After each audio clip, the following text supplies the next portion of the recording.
शिवसेना सांसद संजय रावत ने मंगलवार 14 नवंबर को चुनाव आयोग से गुजारिश की कि वे केंद्रीय गृह मंत्री अमित शाह सहित बीजेपी नेताओं के खिलाफ कार्रवाई करें।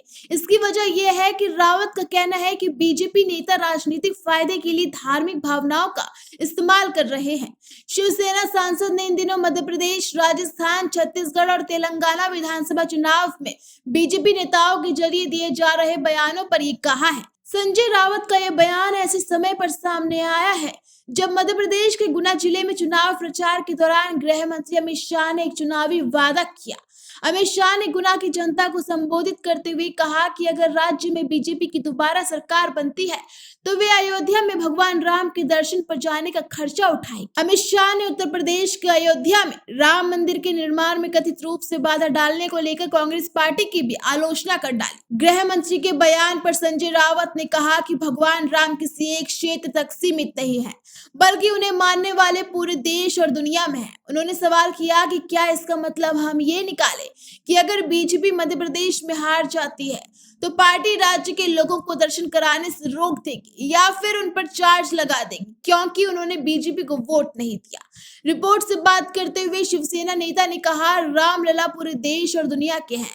क्या इसका मतलब यह है कि अगर आप मध्य प्रदेश में हार जाते हैं तो आप मध्य प्रदेश के लोगों को दर्शन करने से रोक देंगे क्योंकि उन्होंने आपको वोट नहीं दिया या फिर उनसे चार्ज लेंगे। उन्होंने कहा, हमारे देश में किस तरह की राजनीति हो रही है, चुनाव आयोग को इस पर कार्रवाई करनी चाहिए। 230 सदस्यों वाली विधानसभा के लिए 17 नवंबर को वोटिंग होने वाली है। वोटों की गिनती 3 दिसंबर को की जाएगी। बीजेपी को उम्मीद है कि वहां पर सत्ता में लौट सकती है। मध्य प्रदेश में बीजेपी और कांग्रेस के बीच सीधा मुकाबला है।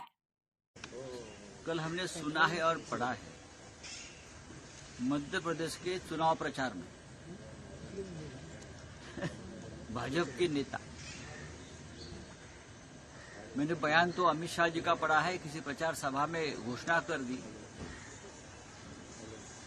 मध्य प्रदेश में अगर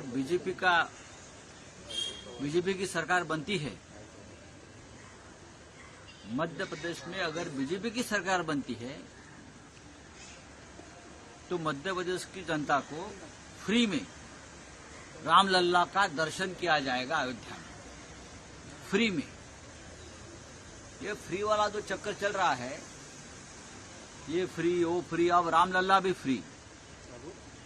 रामलला तो पूरे देश और पूरे विश्व का है, लेकिन चुनाव प्रचार में जिस तरह से रामलला का इस्तेमाल किया जा रहा है, उसका मतलब है अगर मध्य प्रदेश की जनता ने आपको हरा दिया तो आप रामलला का दर्शन में अगर कोई गया मध्य प्रदेश का व्यक्ति तो उसको रोकाएंगे आप? नहीं, आप मध्य प्रदेश से है, आपने हमें वोट नहीं दिया तो आप रामलला का दर्शन नहीं ले सकते या आपको पैसा देना पड़ेगा। अगर वोट दिया तो रामलला का दर्शन फ्री, नहीं तो दर्शन नहीं, आपको पैसा देना पड़ेगा। ये कौन सी राजनीति हमारे देश में चल रही है? रामलला के ऊपर भी आपने टैक्स लगा दिया। औरंगजेब के जमाने में एक जिजिया टैक्स लगता था धार्मिक कार्यों पर, तो भारतीय जनता पार्टी ने तो उसके ऊपर लगा दिया टैक्स। भारतीय जनता पार्टी ने माफी मांगनी चाहिए। इस प्रकार से जो स्टेटमेंट या प्रचार में जो मुद्दे उठा रहे हैं कि रामलला क्या, आप रामलला के मालिक बन गए क्या? आप रामलला के मालिक बन गए? रामलला ने आपको अपॉइंट किया आपका एजेंट? ये बहुत ही गंभीर बात है और अगर चुनाव आयोग सचमुच जिंदा है तो इस बारे में एक्शन लेना चाहिए।